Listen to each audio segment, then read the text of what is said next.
श्री शिवाय नमस्तुभ्यम। भगवान शिव सदा आप सभी की रक्षा करें, आप सभी को हर दुख हर परेशानी से बचाए रखें। रिस्पॉन्ड कीजिए आज की शिव पुराण कथा का, जिसमें आज आप सुनेंगे भगवान विष्णु का प्राकट्य कैसे हुआ, किसने उन्हें प्रकट किया, क्यों प्रकट किया। इस बारे में जानने के लिए कृपया आज की इस कथा को आप पूरा जरूर सुनिएगा। सूत जी कहते हैं, हे महर्षियों, भगवान श्रीहरि के अंतर्ध्यान हो जाने पर मुनिश्रेष्ठ नारद जी शिवलिंगों का भक्तिपूर्वक दर्शन करते हुए पृथ्वी पर विचरने लगे। ब्राह्मणों, भूमंडल पर घूम फिरकर उन्होंने भोग और मोक्ष देने वाले बहुत से शिवलिंगों का प्रेम पूर्वक दर्शन किया। दिव्यदर्शी नारद जी भूतल के तीर्थों में विचर रहे हैं और इस समय उनका चित्त शुद्ध है, ये जानकर वे दोनों शिवगण उनके पास गए। वे उनके दिए हुए शाप से उद्धार की इच्छा रखकर वहां गए थे। उन्होंने आदर पूर्वक मुनि के दोनों पैर पकड़ लिए और शीश झुकाकर भलीभांति प्रणाम करके शीघ्र ही इस प्रकार कहने लगे कि हे ब्राह्मण, हम दोनों शिव के गण हैं। हे मुनि, हमने ही आपका अपराध किया है। राजकुमारी श्रीमती के स्वयंवर में आपका चित्त माया से मोहित हो रहा था। उस समय परमेश्वर की प्रेरणा से आपने हम दोनों को श्राप दे दिया था। वहां कुछ समय जानकर हमने चुप रह जाना ही अपनी जीवन रक्षा का उपाय समझा। इसमें किसी का दोष नहीं है, हमें अपने कर्म का ही फल प्राप्त होता है। हे प्रभु, अब आप प्रसन्न होइए और हम दोनों पर कृपा कीजिए। तब देवर्षि नारद कहने लगे, आप दोनों महादेव जी के गण हैं और सत्पुरुषों के लिए परम सम्मानी हैं। अतः मेरे मोह रहित और सुखदायक यथार्थ वचन को सुनिए। पहले निश्चय ही मेरी बुद्धि भ्रष्ट हो गई थी, बिगड़ गई थी और मैं सर्वथा मोह के वशीभूत हो गया था। इसलिए आप दोनों को मैंने श्राप दे दिया था। हे शिवगणों, मैंने जो कुछ कहा है वो वैसा ही होगा, तथापि मेरी बात सुनिए। मैं आपके लिए शापोद्धार की बात बता रहा हूँ। आप लोग आज मेरे अपराध को भी क्षमा कर दें। मुनिवर विश्रवा के वीर से जन्म ग्रहण करके आप दोनों संपूर्ण दिशाओं में प्रसिद्ध कुंभकर्ण और रावण राक्षस राज का पद प्राप्त करोगे और बलवान, वैभव से युक्त तथा परम प्रतापी होगे। समस्त ब्रह्मांड के राजा होकर शिव भक्त और जितेंद्रिय होंगे और शिव के ही दूसरे स्वरूप श्री विष्णु के हाथों मृत्यु पाकर फिर अपने पद पर प्रतिष्ठित हो जाओगे। सूत जी कहते हैं, हे महर्षियों, महात्मा नारद मुनि की ये बात सुनकर वे दोनों शिवगण प्रसन्न होकर सानंद अपने अपने स्थान को लौट गए। श्री नारद जी भी अत्यंत आनंदित होकर अनन्य भाव से भगवान शिव का ध्यान और शिव तीर्थों का दर्शन करते हुए बारंबार भूमंडल में विचरण करने लगे। अंत में इस सबके ऊपर विराजमान शिव प्रिया काशीपुरी में गई, जो शिव स्वरूपिणी और शिव को सुख देने वाली है। काशीपुरी का दर्शन करके नारद जी कृतार्थ हो गए। उन्होंने भगवान काशीनाथ का दर्शन किया और परम प्रेम एवं परमानंद से युक्त होकर उनकी पूजा की। काशी का सानंद सेवन करके वे मुनिश्रेष्ठ कृतार्थता का अनुभव करने लगे और प्रेम से विवल होकर उसका नमन, वर्णन तथा स्मरण करते हुए ब्रह्मलोक को गए। निरंतर शिव का स्मरण करने से उनकी बुद्धि शुद्ध हो गई थी।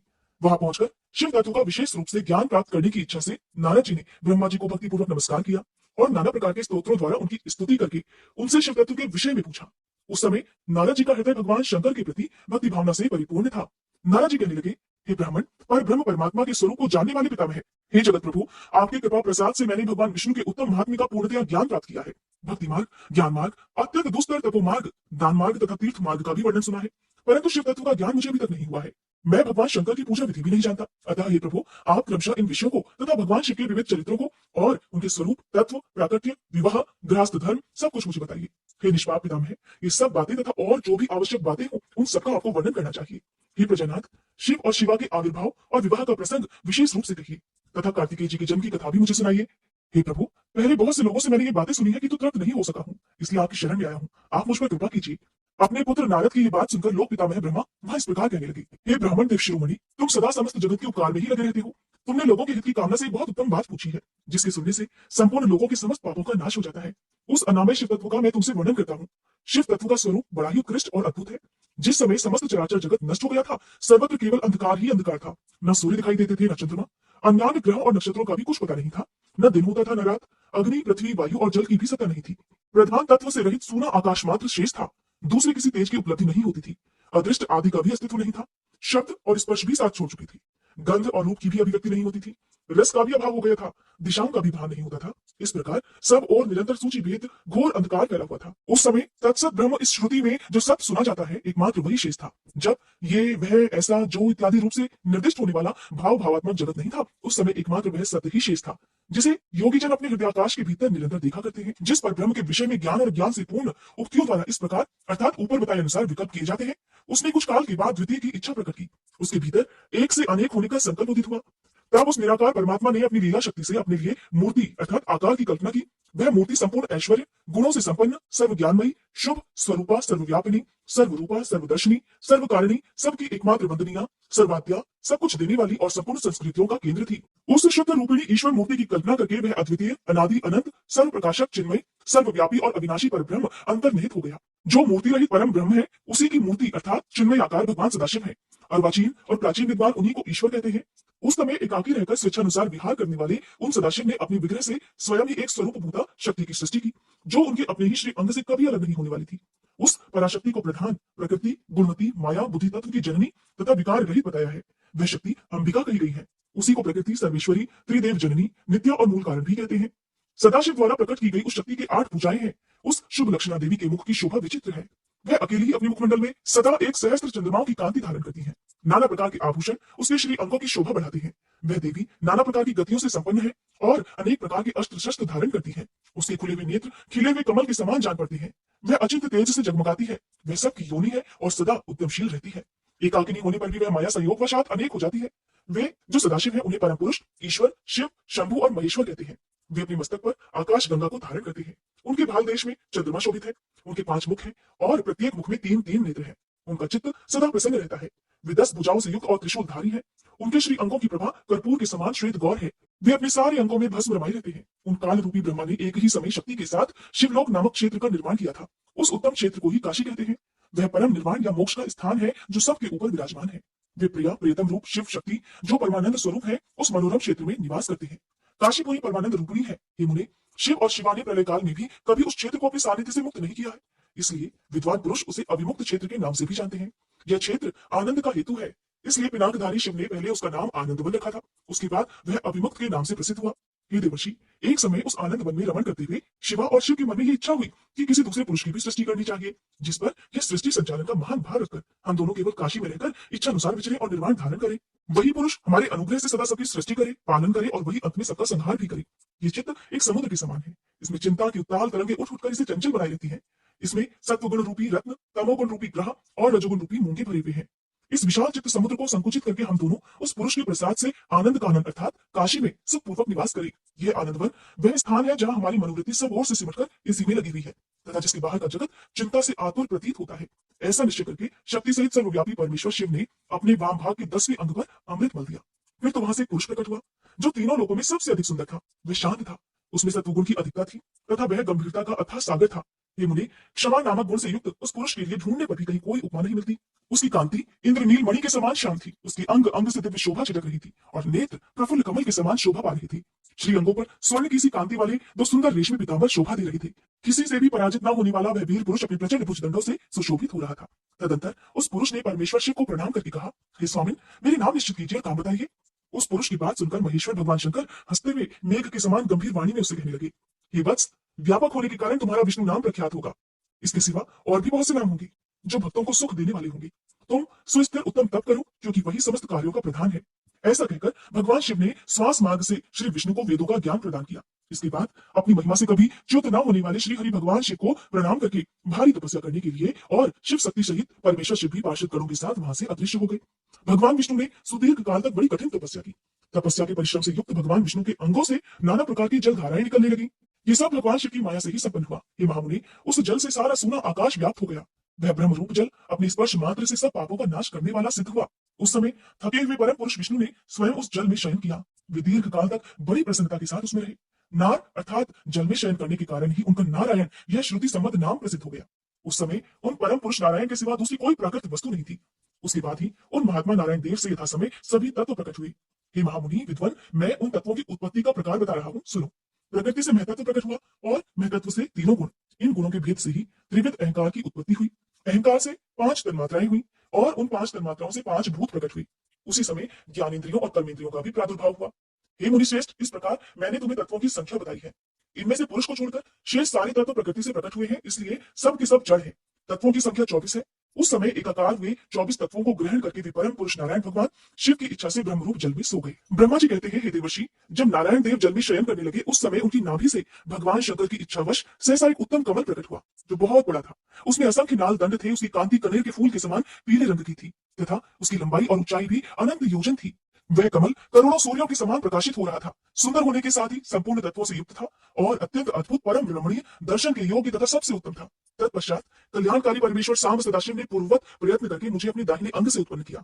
हे मुनि, उन महेश्वर ने मुझे तुरंत ही अपनी माया से मोहित करके नारायण देव के नाभि कमल में डाल दिया और लीलापूर्वक मुझे वहां से प्रकट किया। इस प्रकार उस कमल से पुत्र के रूप में मुझे हिरण्यगर्भ का जन्म हुआ। मेरे 4 मुख हुए और शरीर की कांति लाल हुई। मेरे मस्तक त्रिपुंड की रेखा से अंकित थे।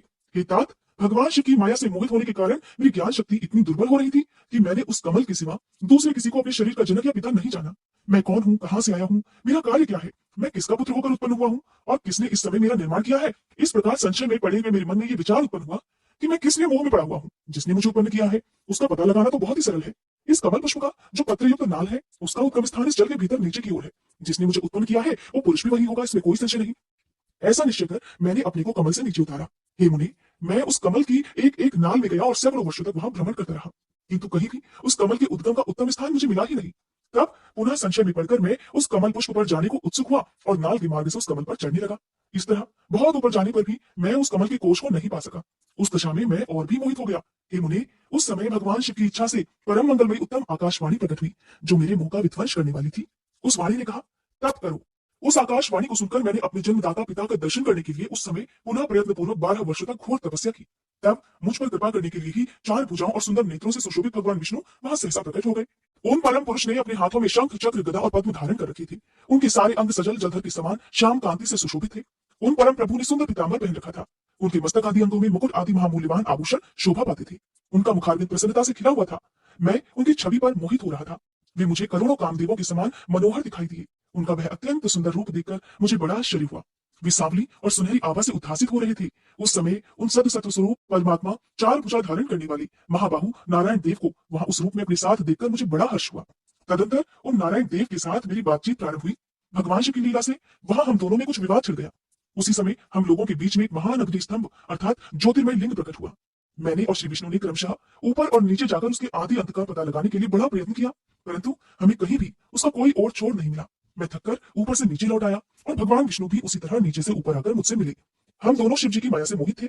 श्री हरि ने मेरे साथ आगे पीछे से और अगल बगल से परमेश्वर शिव को प्रणाम किया। फिर भी सोचने लगे, ये क्या वस्तु है?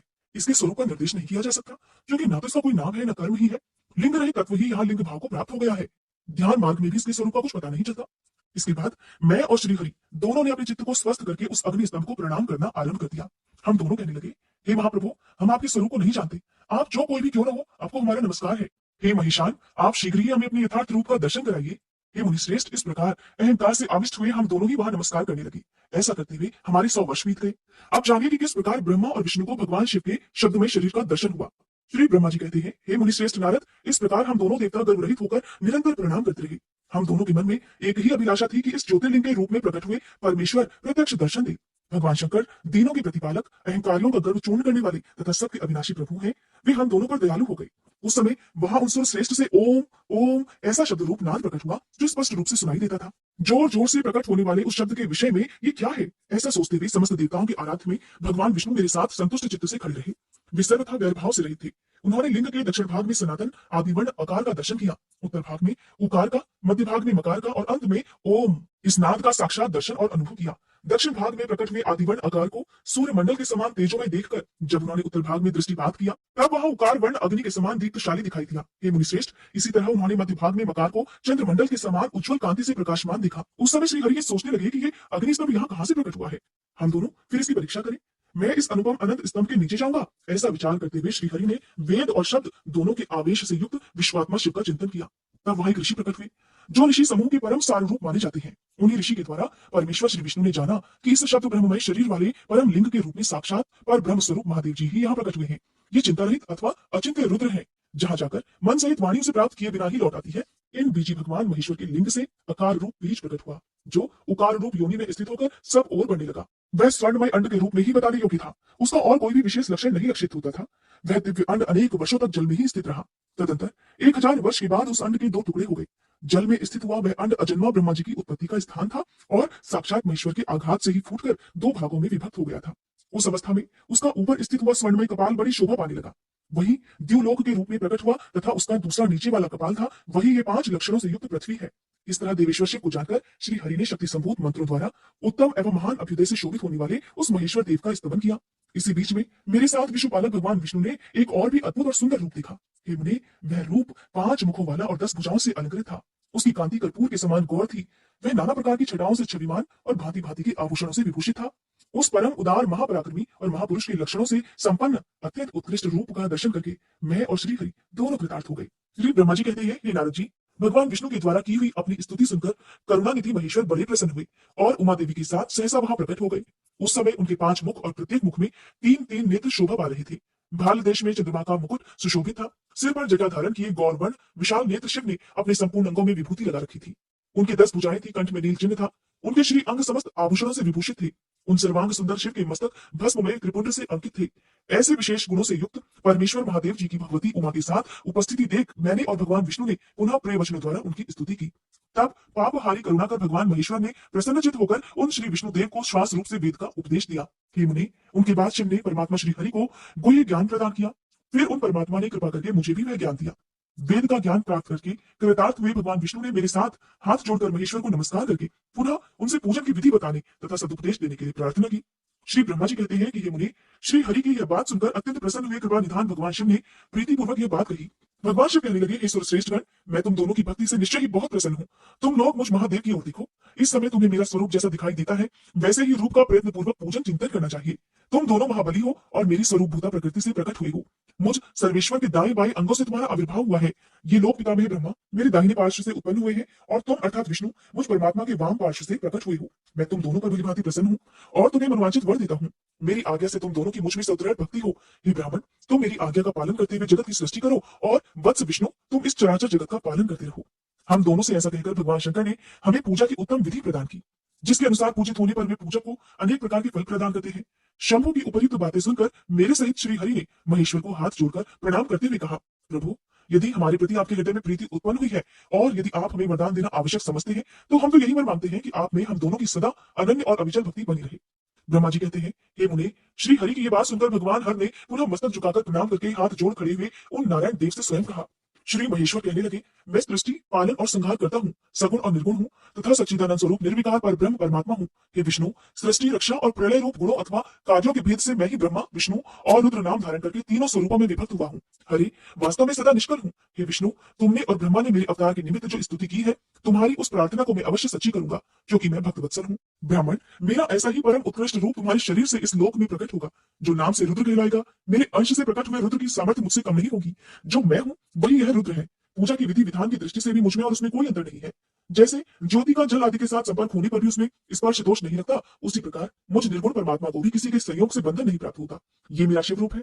जब रुद्र प्रकट होंगे तब वे भी शिव के ही तुल्य होंगे। महामुनि, उनमें और शिव में परायपन का भेद नहीं करना चाहिए। वास्तव में एक ही रूप सब जगत में व्यवहार निर्वाह के लिए दो रूपों में विभक्त हो गया है। अतः शिव और रुद्र में कभी भेद बुद्धि नहीं करनी चाहिए। वास्तव में सारा दृश्य ही मेरे विचार से शिव रूप है।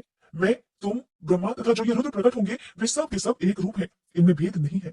भेद मानने पर अवश्य ही बंधन होगा, तथापि मेरा शिव रूप ही सनातन है। यही सदा सब रूपों का मूलभूत कहा गया है। ये सत्य, ज्ञान एवं अनंत ब्रह्मा है। ऐसा जानकर सदा मन से मेरे यथार्थ स्वरूप का दर्शन करना चाहिए। ब्राह्मण सुनो, मैं तुम्हें एक गोपनीय बात बता रहा हूँ। मैं स्वयं ब्रह्मा जी की प्रकृति से प्रकट होऊंगा।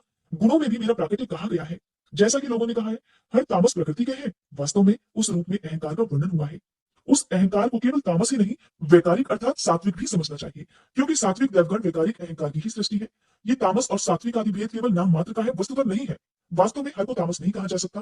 हे ब्राह्मण, इसी कारण से तुम्हें ऐसा करना चाहिए। तुम तो इस सृष्टि के निर्माता बनो और श्री हरि इसका पालन करें तथा मेरे अंश से प्रकट होने वाले जो रुद्र हैं वे इसका प्रलय करने वाले होंगे। ये जो उमा नाम से विख्यात परमेश्वरी प्रकृति देवी है, इन्हीं की शक्तिभूता वाग देवी ब्रह्मा जी का सेवन करेंगी। फिर इन प्रकृति देवी से वहां जो दूसरी शक्ति प्रकट होगी वे लक्ष्मी रूप से भगवान विष्णु का आश्रय लेंगी। तदंतर पुनः काली नाम से जो तीसरी शक्ति प्रकट होंगी वे निश्चय ही मेरे अंशभूत रुद्रदेव को प्राप्त होंगी। वे कार्य की सिद्धि के लिए वहां ज्योति रूप से प्रकट होंगी। इस प्रकार मैंने देवी की शुभ स्वरूपा पराशक्तियों का परिचय दिया। उनका कार्य क्रमशः सृष्टि, पालन और संहार का संपादन ही है। हे सुरश्रेष्ठ, ये सब की सब मेरी प्रिया प्रकृति देवी की ही अंशभूता है। हे हरि, तुम लक्ष्मी जी का सहारा लेकर कार्य प्रारंभ करो। ब्राह्मण, तुम्हें प्रकृति की अंशभूता वाग्देवी को पाकर मेरी आज्ञा के अनुसार मन से सृष्टि कार्य का संचालन करना चाहिए और मैं अपनी प्रिया की अंशभूता परात्पर काली का आश्रय लेकर रुद्र रूप से प्रलय संबंधी उत्तम कार्य करूंगा। तुम सब लोग अवश्य ही संपूर्ण आश्रमों तथा उनसे भिन्न अन्य विविध कार्यों द्वारा चारों वर्णों से भरी हुई लोक की सृष्टि और रक्षा आदि करके सुख पाओगे।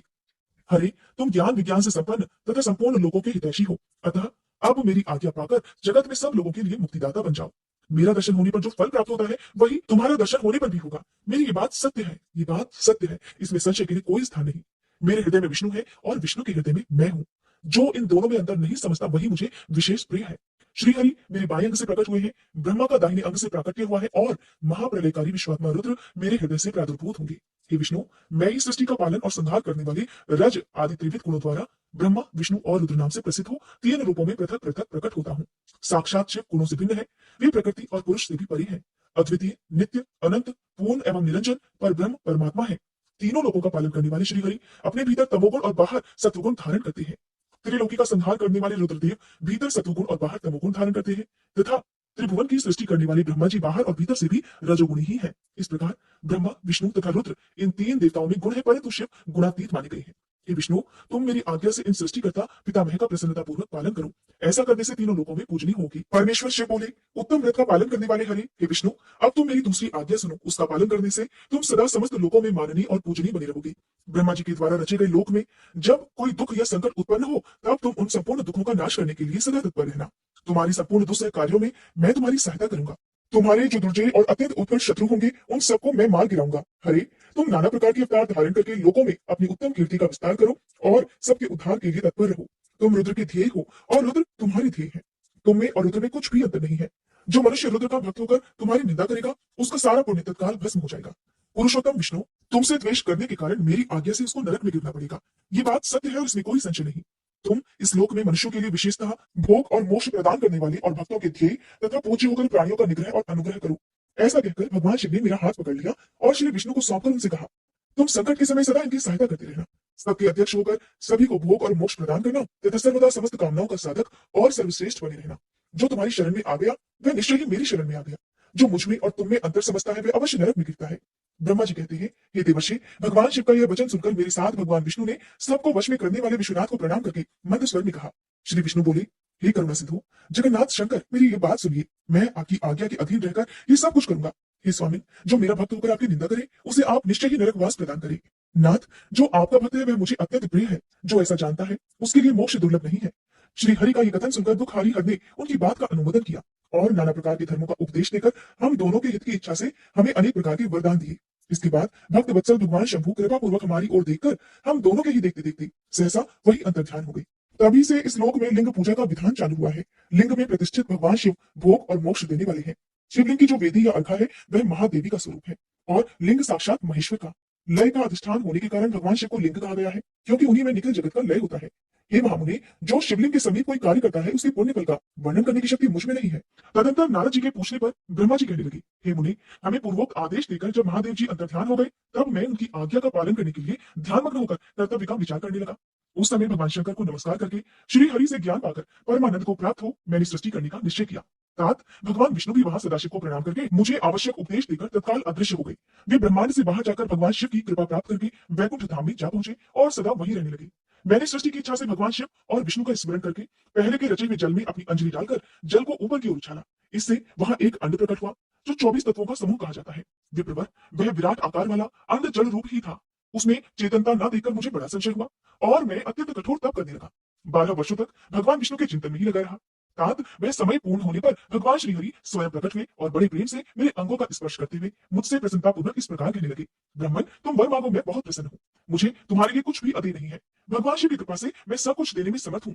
तब इस प्रकार मैंने अर्थात ब्रह्मा जी ने कहा, महाभाग, आपने जो मुझ पर कृपा की है वह सर्वथा उचित ही है, क्योंकि भगवान शंकर ने मुझे आपके हाथों में सौंप दिया है। हे विष्णु, आपको नमस्कार है।